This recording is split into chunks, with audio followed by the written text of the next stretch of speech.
Bonjour à tous, j'espère que vous allez bien. C'est Rassan, consultant en immigration pour la société Mavoie. Et dans cette vidéo, on va parler de qui peut voyager au Canada pendant les mesures restrictives dues au coronavirus. Là, vous voyez, on est sur la page du gouvernement du Canada et on va descendre et on va lire qui peut entrer au Canada. Donc, en gros, il y a beaucoup d'exceptions, mais je vais essayer de vous simplifier l'information pour que ça soit le plus clair possible. On a quatre cas de figure et on va y aller par priorité. Donc les premières personnes qui peuvent voyager au Canada, ce sont les citoyens canadiens ou les immigrants acceptés. Donc là, vous voyez un citoyen canadien ayant double nationalité, un résident permanent, une personne inscrite en vertu de la loi sur les Indiens du Canada ou une personne protégée. Une personne protégée, c'est quelqu'un qui a le statut de personne protégée au niveau des Nations Unies, donc un réfugié enregistré au niveau de l'ONU et qui peut demander asile au Canada. Maintenant, ça c'est le premier cas de figure, c'est les gens qui peuvent aller au Canada malgré toutes les mesures restrictives pour le coronavirus. Et pour les immigrants acceptés, donc les gens qui ont reçu leur résidence permanente, ils peuvent rentrer au Canada juste avec leur confirmation de résidence permanente. Mais quelle que soit votre situation, toutes les personnes qui rentrent au Canada doivent s'engager à respecter un plan très strict qu'on va voir dans la deuxième partie de la vidéo. Donc on revient, ça c'est le premier cas de figure, les citoyens ou les immigrants acceptés. Le second cas de figure, ce sont les étrangers qui ont de la famille au Canada. Donc soit de la famille directe, soit de la famille élargie. Si vous cliquez ici, vous allez voir qu'est-ce que ça veut dire membre de la famille immédiate. Donc là, c'est les parents ou les enfants, les époux aussi. Et membre de la famille élargie, là c'est un peu plus large, c'est les petits-enfants, les grands-parents, etc. Vous pouvez cliquer ici pour voir qui est considéré comme un membre de la famille immédiate ou de la famille élargie.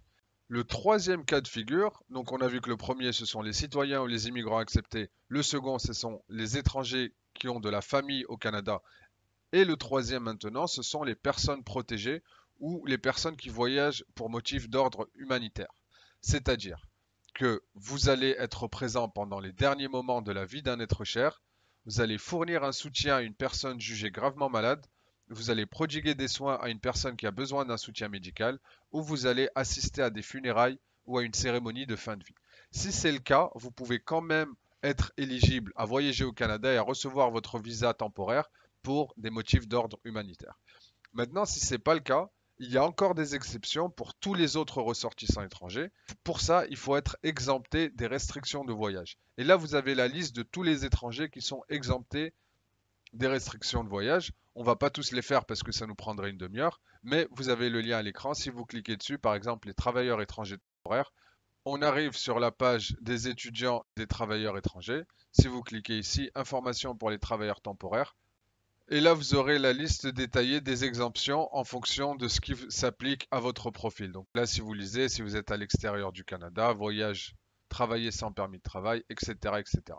Donc, pour revenir au début, qui peut entrer au Canada? Cas de figure numéro 1, ce sont les citoyens canadiens ou les immigrants, c'est-à-dire les résidents permanents acceptés.